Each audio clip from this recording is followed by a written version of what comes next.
So you can see we're building different layers and different things going on. There's going to be a gold chain up here done in gold leaf, but I won't do that just yet. I'll build up the rest of the artwork and then come back to do that, because there'll be gold leaf on the chainstay as well. So what I'll do is I'll put in where the chain is going to go, and then I'll come back later with an actual gold leaf to put the chain in. So this is where the chain will be, and we will put in a few sprockets for the chain to run off. We can do that with a simple stencil. I want the sprockets to be fairly big, so again, this is just to give it an area at the moment. I'll come back in later with actual teeth for the sprockets and a centre pin of some sort, like an Allen head or something like that, holding it in place. But what we'll do is we'll mark the area where the centre of the sprocket will be on each. See if this will fit. It's actually slightly too big, so let's move that down a bit. I'll go down to that one there maybe.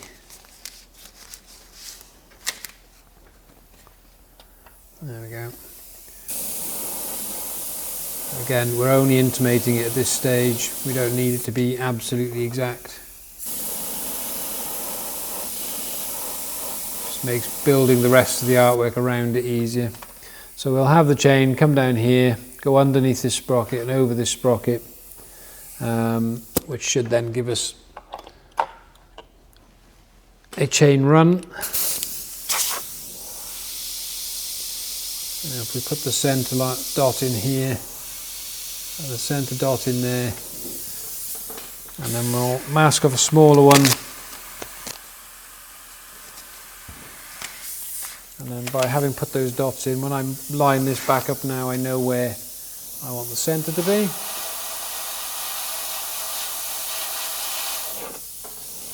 And on that one the same.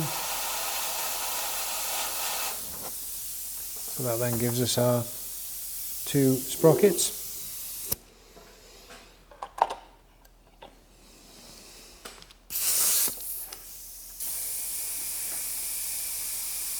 Now obviously the chain will interlink with the areas where the teeth are.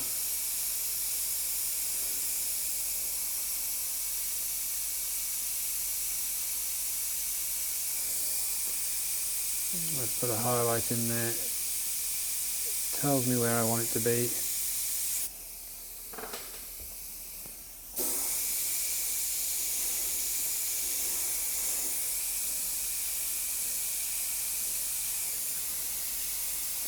So with the actual chain itself, we will. What I'll do is I'll cut a mask, a film mask, and then put it on there. Put the size on there, which is the glue for the gold leaf, and then by doing that, I can then stick the gold leaf to just the chain links.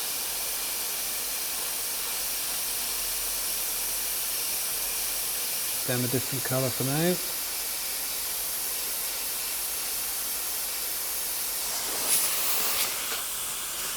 And I'll get rid of this red and change it for yellow, so that we get. So what I'm doing here is just clearing out what was in there, and then I'm going to put some yellow in there so that I can tint that line, telling myself for later on that that's where the gold is going to go. We've got the gold areas up here that'll be done in gold leaf as well.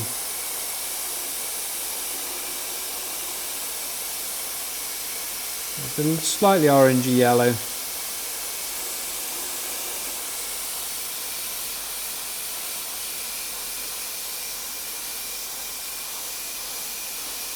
So it's just to fill in those gaps then. Then when I come in with the other artwork, now I know where we're going with the gold chain and with these two sprockets, so that I can fill in the rest of the detailing around it before we go into the, you know, finite detail of it. So I'll make that a housing thing for that.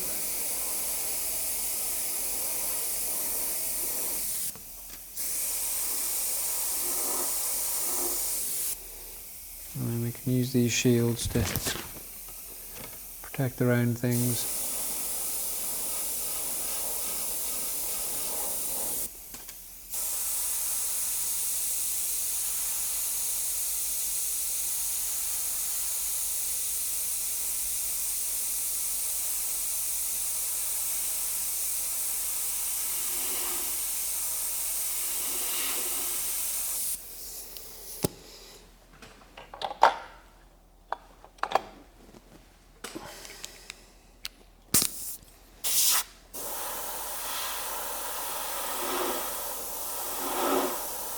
So this is the blue that's used predominantly through the rest of the bike frame.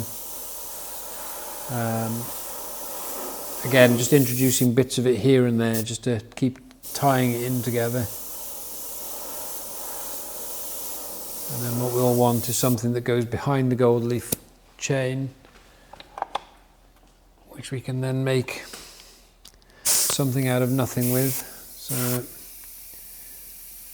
I think if we go that way to it,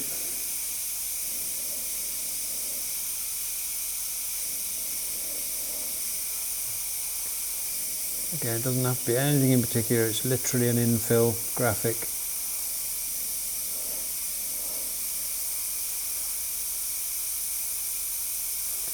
Now obviously the biggest thing with this is obviously my bike that I'm painting, so it's the design is totally free to me. Trusting someone, myself or another artist, to just do what they like on your bike is, yeah, it takes some confidence to do that, to be fair. You have to really trust the artist, because obviously what I enjoy or like might not be what you like. So that's the background in there. We'll drop that back now so there is a background with a little bit of black, and all that does is put something in where there was a blank space.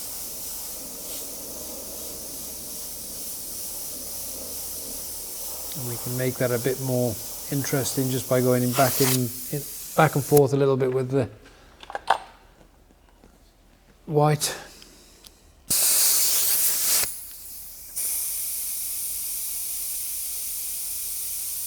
Just to give it some sort of three-dimensional sort of form to it. I'll say this actual part won't matter when the gold chain goes in, because the gold chain will way dominate it, meaning that you won't actually see this part really. You won't pay any attention to it. Your brain will be looking at the gold chain rather than at the ribs or whatever you'd want to call that, really. So then we'll just fill in underneath of that with a nice grey panel that goes under there.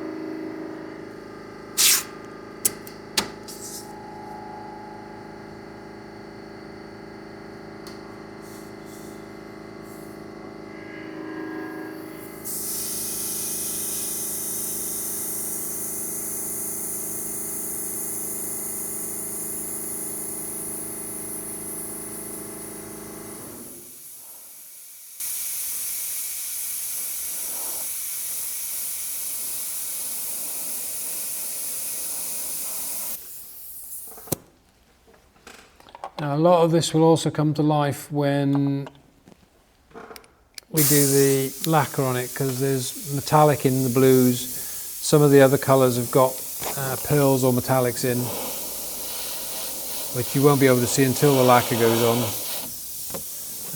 So when the lacquer goes on, it'll really jump off the page, as they say, or pop.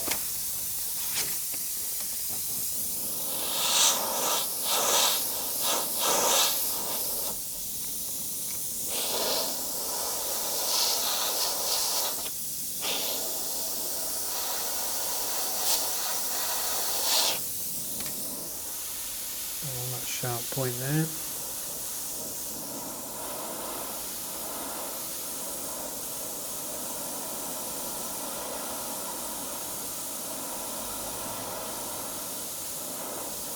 Again, we want the detail in there, we just don't want it to be too dominant at this point.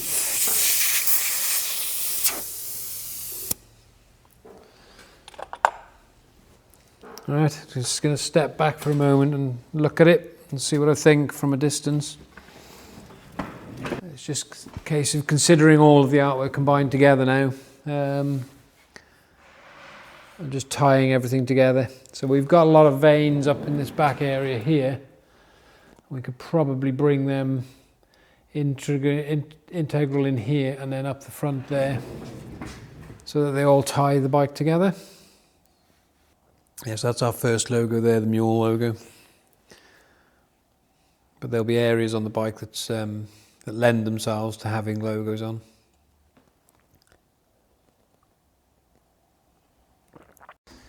Is we've got what's called panel wipe, and this is a slow panel wipe, because you get fast panel wipes which evaporate fast, and then you get slow panel wipes that evaporate slowly. So by using a slow panel wipe, we can pop that on and it acts a little bit like the gloss. It's not quite as shiny as gloss paint will be on there, but it then gives you an idea of how the artwork will look when the colours pop on there.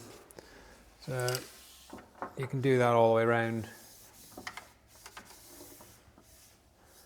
It gives you an idea of how it's going to look.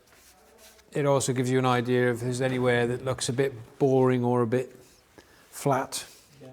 So at this stage, I would say all of this area looks three-dimensional, whereas that is looking very flat at the moment.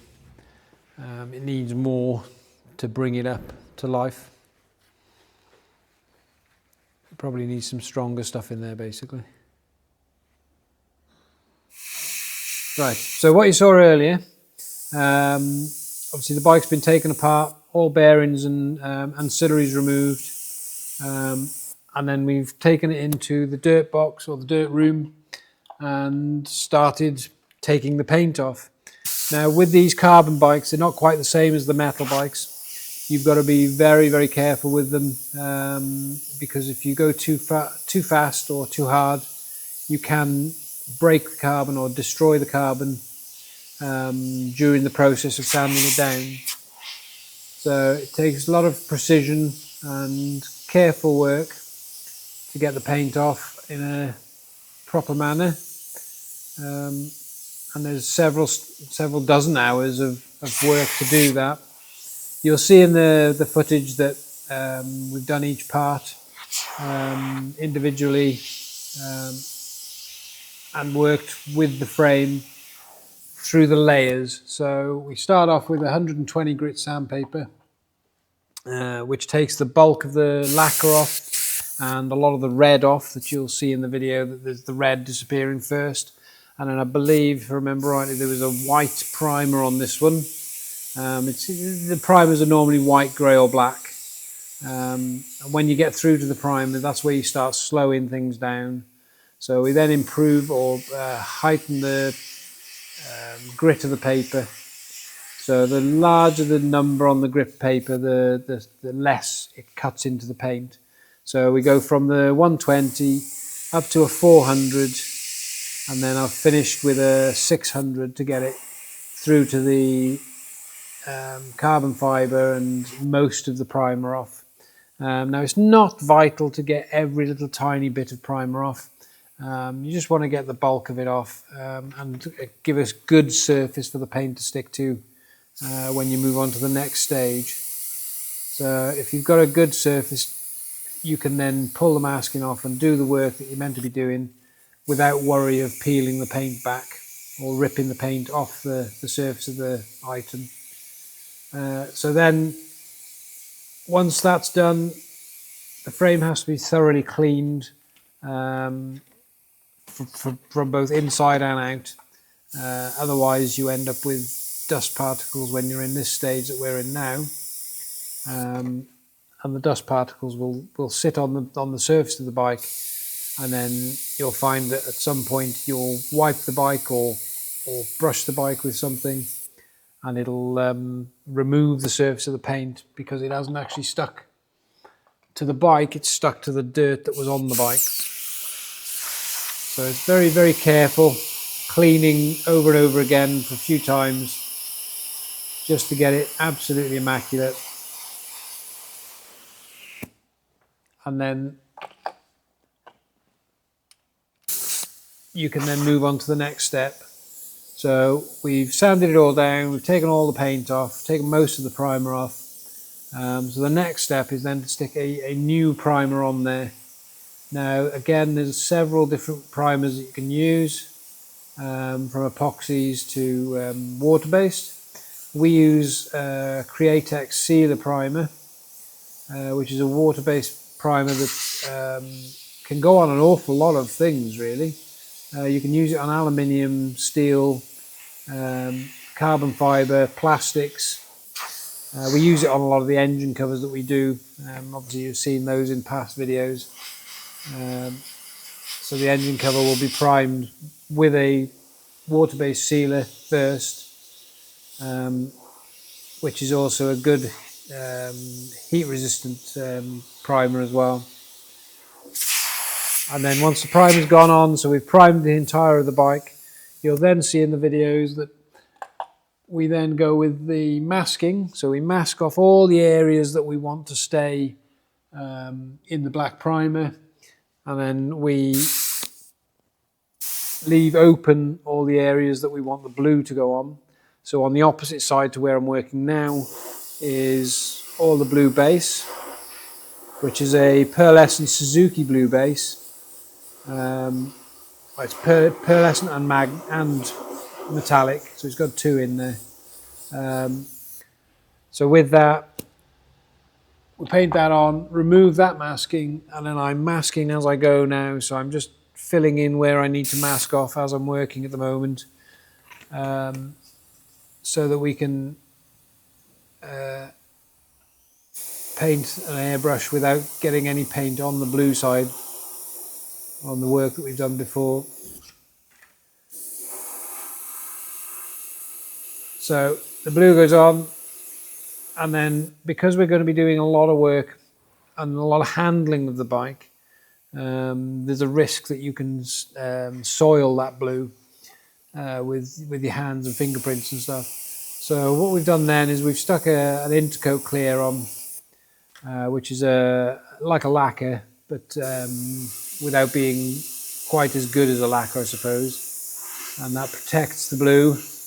It means I can wipe the blue over if I need to with a cellulose cleaner, to actually then get rid of anything that I may have soiled the surface with. So we can clean it off, but the whole bike has been covered with that. And now we've then prepared the black side by giving us a gentle scuff with grey Scotch-Brite, and that has then meant that it's got a good key for when we're doing the artwork. So when we stick anything to this now, it won't rip the paint off. It'll leave the paint where it is. But we can work safely with it. So if I do need to work backwards or remove anything, I can remove it quite confidently knowing that there's an Intercoat Clear on there. So that's where we're at this stage.